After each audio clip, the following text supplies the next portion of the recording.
Buenas tardes, profesor. Buenas tardes, compañeros. Mi nombre es Ivonne Zamora. Tengo el gusto de conocerle, profesor. No había tenido oportunidad de tomar clase con usted.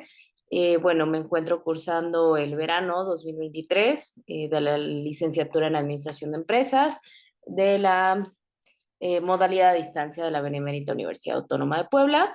Ahorita vamos a presentar la actividad número 2 que bueno, aquí como podemos observar, es básicamente un resumen, una explicación de la actividad número 1, que fue un mapa conceptual del tiempo, el paso del tiempo en la teoría estratégica. Está muy interesante, se los voy a empezar a compartir. Hay 8.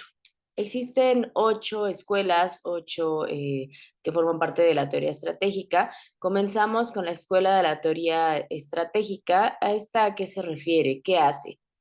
Estas presentan, o qué son, presentan una visión con la que rompemos paradigmas. ¿Qué son paradigmas? Son cosas que hacemos que a veces las traemos de generación en generación, no sabemos a veces, no tenemos muy claro por qué lo hacemos, pero así lo estamos realizando.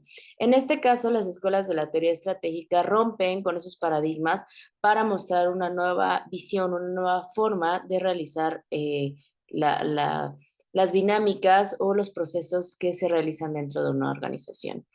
Hay varias escuelas. ¿Cuáles son las principales? Ahorita se las voy a mostrar.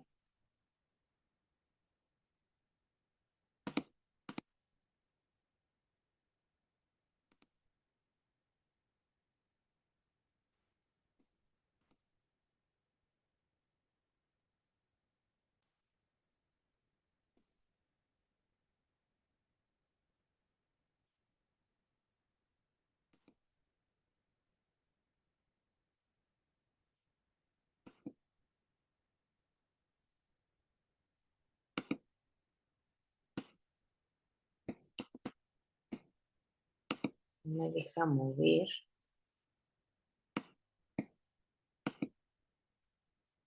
Ahí está.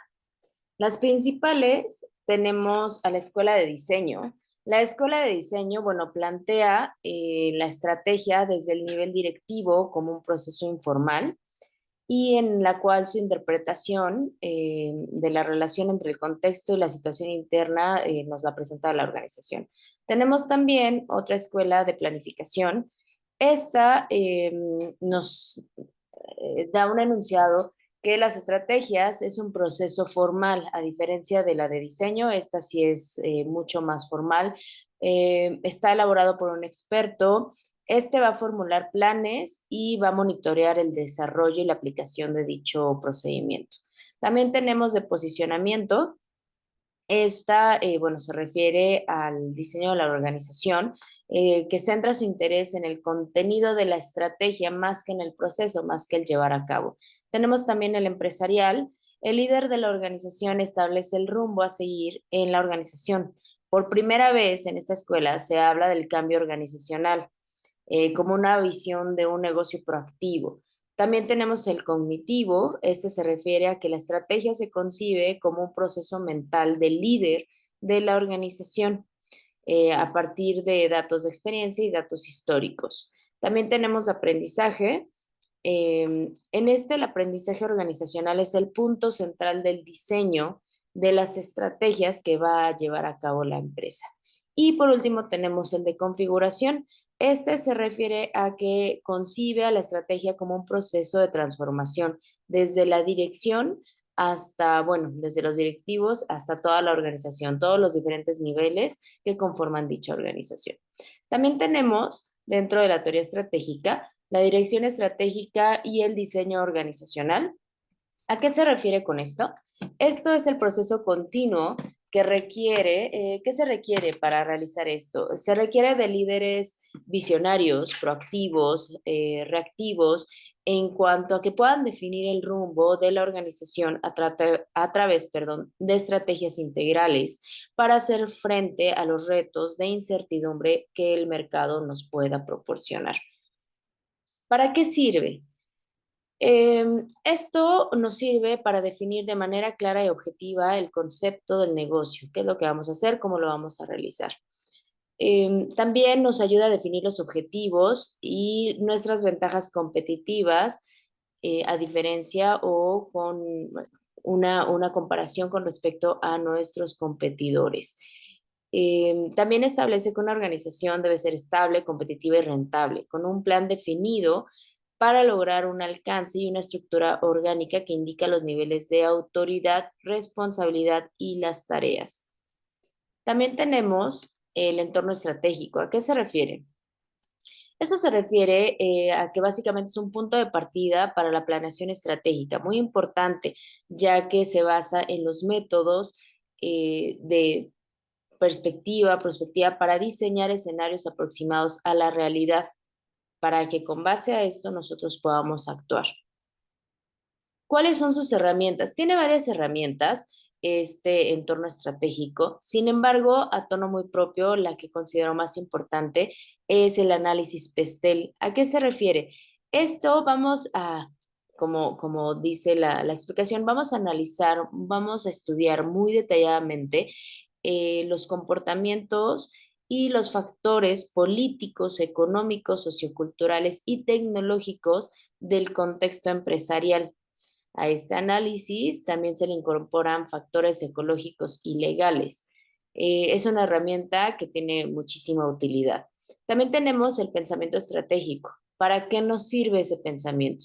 Esto nos va a servir para identificar las fuentes de información más confiables, elegir las herramientas de acopio de dicha información, canalizarla y analizarla para poder detectar posibles riesgos y, bueno, saber actuar ante dichas amenazas y oportunidades de crecimiento. Para esto, para que podamos nosotros alcanzar un pensamiento estratégico, ¿qué necesitamos? Necesitamos tener visión, estrategia y tener tácticas. Posteriormente, también tenemos el enfoque de la efectividad organizacional. ¿A qué nos referimos con esto? Está relacionado con la mayoría de las actividades de la organización y su contexto, por lo que es importante considerar que para medir la efectividad organizacional se debe determinar dichos indicadores. Recordemos que todo lo que no se mide no podemos calificarlo, no podemos saber si está funcionando. Entonces, por eso es muy importante analizar y eh, actualizar también e identificar nuestros indicadores. Una vez que ya tenemos esto, ¿para qué nos sirve o a qué se refiere? Y también necesitamos un pensamiento estratégico para identificar las situaciones no previstas por la dirección. Desde la óptica de todo proceso dinámico, se debe considerar que todo está inmerso en un cambio totalmente. Y bueno, también de esto, de hacerlo de manera correcta, va a depender la efectividad, que considera que también hay sucesos imprevistos no considerados en la planeación estratégica, ya que emergen inesperadamente el entorno empresarial. También tenemos la administración de procesos dinámicos. ¿A qué se refiere esto? Esto, bueno, se refiere a que también va aplicado a todas las áreas que conforman el sistema organizacional. Los principios administrativos deben adoptarse y adaptarse a las condiciones del sector de mercado en el que estamos participando. Los procesos administrativos, de acuerdo a la mayoría de los autores, afirman que la clave de éxito de la organización está en los procesos de innovación que se integran en todas las estrategias. Recordemos que si no innovamos, nos vamos quedando atrás y por ende también nuestra organización y todos los mecanismos para la producción. ¿En dónde se aplica? Se aplica en las actividades de diseño de producto, requerimientos de insumos, diseño de estructura organizacional, control de la gestión de administración, etcétera. Tiene muchísimas áreas donde nosotros lo podemos aplicar. Ya sea pequeña o grande, estos lineamientos deben ser permanentes para medir el cumplimiento de los planes y de los estándares. Las relaciones interorganizacionales, ¿qué son? Son transacciones de recursos, flujos y vinculaciones que ocurren entre dos o más organizaciones. Un ecosistema organizacional es un sistema formado por la interacción entre una comunidad de organizaciones y su entorno. Un ecosistema trasciende las líneas tradicionales de la industria y una compañía para crear el propio. ¿A qué se refiere más a fondo? Esto también debemos de tener muy en cuenta que debemos siempre realizar un contrato que especifique el tipo, compromisos, tareas, actividades de las cuales vamos a ser responsables, lo que hace necesaria una estructura organizacional y estrategias en común dentro de esta interrelación que llevamos con otras organizaciones. Y por último tenemos el análisis estructural de las industrias. ¿Para qué nos sirve?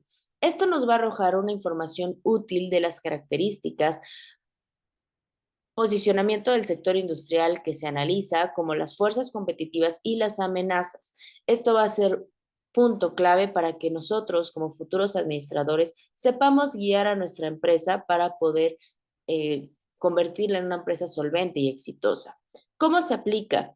Se deberán analizar las 5 fuerzas competitivas determinantes de la competencia.